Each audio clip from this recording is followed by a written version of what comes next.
तो वहीं इसी बीच ओवैसी ने कल रैली रद्द कर दी। अगली रैली पहले चरण के मतदान के बाद यानी कि 11 फरवरी को होगी। लेकिन सवाल है कि इस गोलीकांड से क्या यूपी के समीकरण बदलेंगे? मैं मौत से नहीं डरता हूं, अल्लाह ताला मैं नहीं डरता हूं।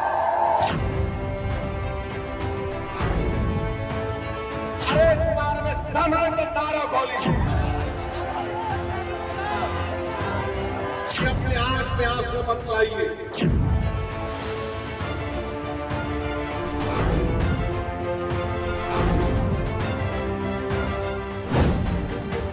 पश्चिमी यूपी के मेरठ के पास 3 फरवरी को हुए गोलीकांड की गूंज न सिर्फ यूपी की राजनीति में बल्कि संसद तक में सुनाई दे रही है।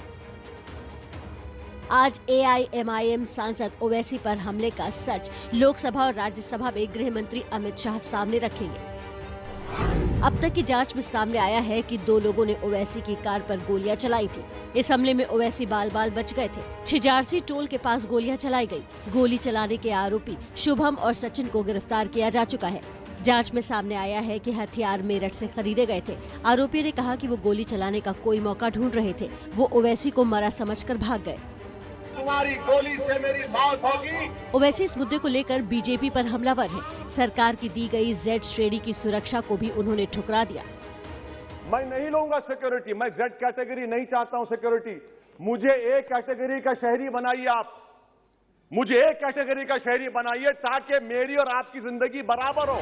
ओवैसी का कहना है कि उन्हें बुलेट प्रूफ गाड़ी और एक हथियार रखने की अनुमति मिलनी चाहिए, लेकिन सरकार की सुरक्षा नहीं लेंगे। हालांकि माना जा रहा है कि इस गोलीकांड का असर यूपी की राजनीति में पड़ सकता है। पहले चरण की 58 में से 12 सीटों पर एआईएमआईएम ने प्रत्याशी उतारे हैं। मुजफ्फरनगर और मेरठ में 3-3 सीटों पर उम्मीदवारी है, जबकि गाजियाबाद में 2 और हापुड़ की 2 सीटों पर भी प्रत्याशी उतारे हैं। बुलंदशहर और अलीगढ़ में भी 1-1 सीट पर प्रत्याशी उतारे हैं। इन सीटों पर 10 फरवरी को वोट डाले जाने हैं।